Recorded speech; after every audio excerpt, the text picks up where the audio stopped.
Bom dia, turma, tudo bem com vocês? Aqui é o professor Tiaguinho para mais uma correção de listas de exercícios, tá bom? Só que agora das nossas aulas de filosofia, as listas número 1 e número 2. Lembrando que esse ano a gente tem, por causa da pandemia, nós vamos ter uma novidade. Vocês vão ter algumas atividades a serem respondidas de filosofia, também valendo nota na semana que vem, tá bom? Então eu vou cobrar em cima desses conteúdos que nós trabalhamos nesse primeiro bimestre, né? Relacionados a esses conteúdos, tanto da escolástica quanto da patrística, então Santo Agostinho, São Tomás de Aquino, o início todo desse pensamento medieval religioso filosófico, tá bom? Vamos lá então, na lista número 1, a primeira questão pergunta o seguinte: quais eram os objetivos de conciliação da filosofia cristã?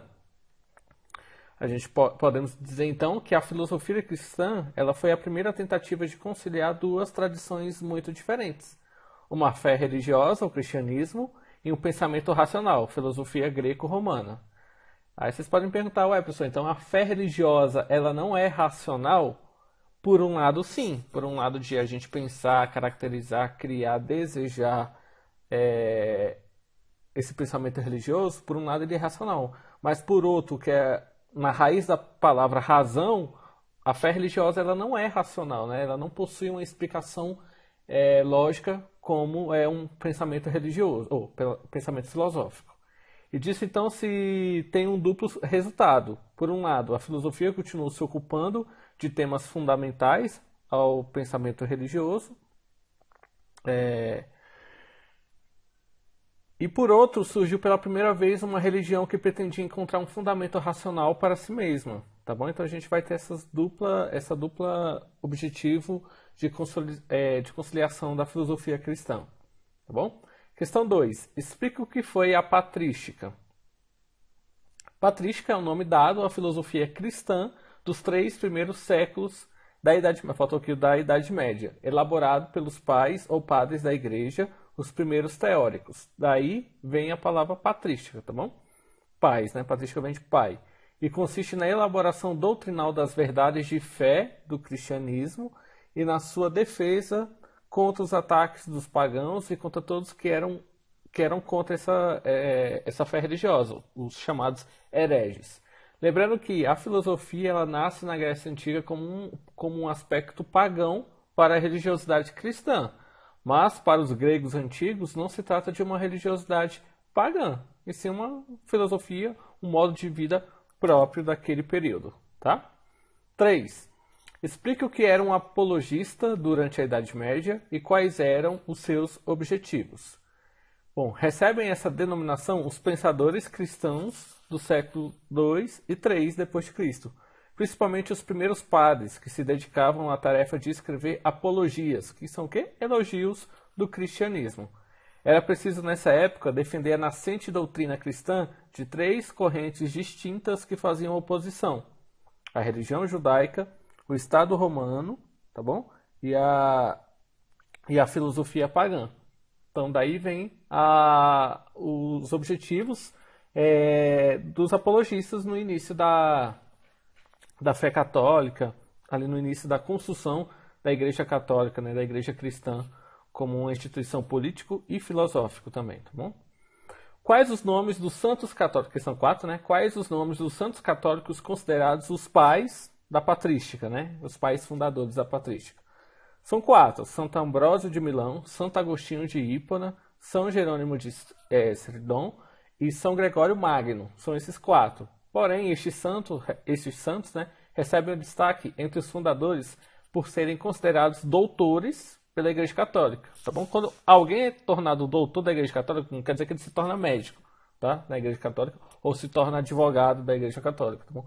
Doutor da Igreja Católica quer dizer que é uma pessoa estudiosa, aquela que tinha muito conhecimento, muita sabedoria sobre as coisas de Deus, sobre as coisas do homem. Então, quando vocês falarem doutor da Igreja Católica, é que aquela pessoa era muito sábia, muito conhecedora. Tá bom? Porém, além desses 4, há outros nomes que são fundadores da patrística também. Tá? Esses 4 têm destaque justamente por terem escrito, terem falado, lançado obras de apologias, né, de construção dessa teoria patrística.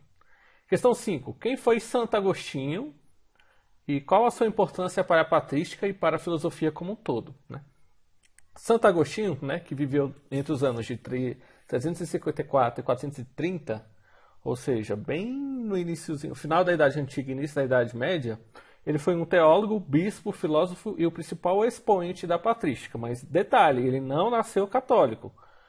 Seus estudos estiveram voltados para a luta do bem e do mal, né, o chamado maniqueísmo, bem como o neoplatonismo. Além disso, ele focou no desenvolvimento do conceito de pecado original e do livre-arbítrio como forma de livrar-nos do mal. Né? Santo Agostinho ele era filho de uma mãe católica, só que o pai dele era pagão, né? Tinha outras religiosidades. Então, por isso que até Santo Agostinho se tornar católico, se converter ao cristianismo, ele vai ter toda uma caminhada filosófica por várias vertentes filosóficas pagãs, tá bom? Maniqueísmo, neoplatonismo, até ele se figurar nos estudos bíblicos religiosos católicos e se tornando um grande fundador de uma nova escola filosófica cristã, sendo um dos fundadores da patrística, um nome bastante importante. 6. Faça um pequeno resumo sobre a trajetória e o pensamento de Santo Agostinho. Agostinho de Hipona, né? Porque ele é Santo Agostinho para nós católicos. Os ateus e os filósofos que não são cristãos não chamam ele pelo nome de Santo Agostinho. Até alguns até que chamam, mas a grande maioria chama ele de Agostinho de Hipona. Então, Agostinho de Hipona não foi batizado quando criança. Sua mãe Mônica era católica, mas seu pai era pagão. Por isso, ele recebeu uma educação clássica e teve contato com os mestres pagãos da antiguidade. O filósofo saiu poucas vezes de sua cidade durante toda a vida. Em 384, em uma das poucas viagens, né, Santo Agostinho conheceu Ambrósio, também canonizado posteriormente, que passou a ser o seu mentor espiritual e o fez conhecer mais intimamente a fé cristã. 3 anos depois, então, em 387, ele seria batizado. Os cristãos frequentemente se recusavam a aceitar formas de pensamento não cristãs, como as filosofias grega e latina, mas pensadores como Santo Agostinho não descartavam essas filosofias e acreditavam que, ao contrário dos cristãos, figuras como Platão e os neoplatônicos não haviam tido acesso à revelação e, portanto, só podiam ter desenvolvido um pensamento limitado. Bom, Santo Agostinho ele vai ser um grande defensor de Platão, né, das 3 figuras importantes da filosofia da Grécia Antiga, né, Sócrates, Platão e Aristóteles. Ele vai defender muitas ideias de Platão. A gente vai ver com São Tomás de Aquino, na Escolástica, que ele vai defender já outro pensador da Grécia Antiga, que vai gerar um grande debate na Igreja Católica. Cabe então ao cristianismo a doutrina que detém a verdade, localizar os momentos em que ela havia sido manifestado parcialmente antes de ter sido revelado. Ou seja, caberia essa filosofia nova que Santo Agostinho está defendendo como uma filosofia religiosa cristã medieval, entender os pensamentos na filosofia antiga e quais aqueles pensamentos que tinham um pouco de revelação divina, né? Com essa perspectiva, Santo Agostinho, ao se referir à história da filosofia desde Tales de Mileto, dizia que os filósofos antigos haviam se aproximado da verdade sem, contudo, poder alcançá-la. Lembrando que para Santo Agostinho e para a Igreja Católica, a verdade como um todo é a verdade divina, é a verdade de Deus. Então, por isso que ele vai fazer toda essa defesa. Belezinha, galera? Essa foi a nossa lista número 1. A gente vai começar a corrigir agora a nossa lista número 2. A lista que tratava da vida e obra de Santo Agostinho. Vamos lá? Questão número 1 da lista número 2. Quais foram as tendências filosóficas que Santo Agostinho teve contato antes da conversão ao cristianismo? A gente já viu alguns, né, no exercício anterior. Agostinho vinculou-se a várias tendências filosóficas e místicas antes de conversão ao cristianismo. Entre elas estava o estoicismo, o maniqueísmo, o ceticismo da Nova Academia e o neoplatonismo, tá bom? Então, estoicismo, maniqueísmo, ceticismo e neoplatonismo. Foram essas 4 tendências filosóficas que ele teve contato antes da conversão ao cristianismo. 2. Quais foram os primeiros objetos e indagações de estudo de Santo Agostinho durante o contato com a filosofia helenismo, ou a filosofia da Grécia Antiga? Então, quais foram as primeiras indagações?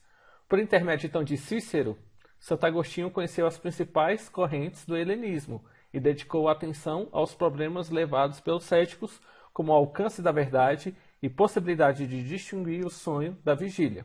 Nessa época, ele levantou algumas questões. Agora vem Bom, vem bem aqui. Como podemos saber se neste momento estamos sonhando? Como não acreditar que a vida não passaria de um sonho? Esses dois questionamentos, né, entre realidade e sonho, seria o ponto central dessa correção, desse contato, né, de Santo Agostinho com a filosofia grega antiga. Santo Agostinho conseguiu superar os problemas céticos somente depois de sua conversão ao cristianismo, quando escreveu a obra Contra os Acadêmicos. Beleza? 3. O que foi o maniqueísmo? Doutrina religiosa que Santo Agostinho se aproximou antes da conversão ao cristianismo. Então, quais eram as ideias do maniqueísmo? Os maniqueístas faziam parte de uma corrente cristã de relativo prestígio na época. Santo Agostinho manifestou simpatia por essa doutrina por aproximadamente 20 anos. Fundado no século III por Maniqueu, o maniqueísmo associava conteúdos doutrinários do zoroastrismo, do cristianismo e de religiões orientais. Segundo essa doutrina, seriam dois os princípios ativos e antagônicos no universo: o princípio das trevas e o princípio da luz, que interagem em constante conflito, né? Trevas contra a luz, bem contra o mal. Essa ideia do bem e do mal, que existe em várias religiosidades, também estavam presentes no maniqueísmo. Questão 4. Quais foram as principais ideias defendidas no neoplatonismo? Os neoplatônicos fizeram uma interpretação muito particular de Platão e desenvolveram a ideia do uno, o único ser verdadeiro e imutável do qual todo o restante derivava. Para eles, o mal não existia realmente, isto é, o mal era a ausência do bem, uma imperfeição. Essas eram as ideias neoplatônicas. 5. Explica a estrutura da obra Confissões de Santo Agostinho e qual era a sua importância. Uma das principais e mais conhecidas obras de Santo Agostinho chama-se Confissões. É uma rapadura, galera, é um livro grande, uma enciclopédia bem grande, e é um livro caro até os dias atuais. Lembrando que se é uma obra de Santo Agostinho, já é domínio público há vários séculos, mas é uma obra que, condensada, ela ainda é cara, vendida pelas editoras. A primeira parte da obra é autobiográfica, uma narrativa detalhada de várias fases de sua vida. Santo Agostinho vai relatar, então, todas as fases até ele se converter ao cristianismo. Já a segunda parte ela é reflexiva.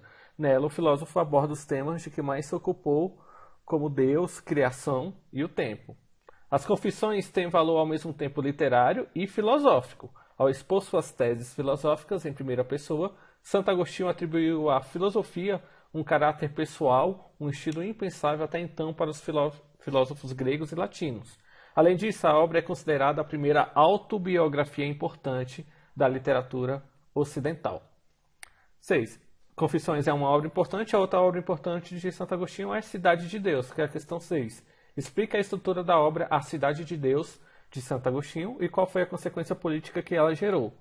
Bom, Santo Agostinho escreveu A Cidade de Deus entre os anos de 412 a 427. Inicialmente, a obra foi uma resposta à interpretação que os pagãos fizeram do saque de Roma em 410. Se vocês não estão ligando uma coisa a outra, esse é o marco final da Idade Antiga e início da Idade Média, a queda do Império Romano. Só que vai se dar depois, o início se dá em 410, mas ele vai terminar de acabar, vamos dizer assim, em 454. De acordo com essa interpretação, converter-se ao cristianismo e abandonar o culto dos deuses pagãos que sempre protegeram a cidade foi o verdadeiro motivo desse evento. A resposta de Santo Agostinho é simples. Antes de Roma ser convertida ao cristianismo, houve desastres muito maiores na história e nenhum deus pagão conseguiu evitar. Como, por exemplo, defendendo um pouco essas ideias de Santo Agostinho, quando o imperador Nero tacou fogo em Roma. É um desastre muito grande e naquele momento ainda o Império Romano não era convertido ao cristianismo. Então essas defesas assim que Santo Agostinho faz em sua obra. A exposição de ideias de Santo Agostinho em A Cidade de Deus gerou uma importante consequência política, porque forneceu à Igreja Católica o argumento teórico para defender sua autoridade diante do mando imperial. Como a Cidade de Deus era considerada superior à Cidade dos Homens, o grande conflito que marcou a Idade Média, a disputa entre o poder religioso e o poder secular se inclinava para a supremacia do poder religioso, que vai ter uma consequência ainda maior na Idade Média, quando a Igreja assume o poder, o clero assume o poder por 1000 anos. Então, só lembrando daquela velha história sobre o período medieval. Qual era a classe social mais poderosa na Idade Média? O clero, a Igreja. Bom? Turma, muito obrigado. Ainda falta a gente fazer algumas correções da lista número 3, né, sobre o São Tomás de Aquino, sobre a escolástica, tá bom? A gente vai fazer isso numa próxima videoaula, beleza? Lembrando que se ficaram com alguma dúvida, podem me procurar no privado, que estarei disponível para tirar as dúvidas de vocês. Abração, turma. Fiquem com Deus e até a próxima.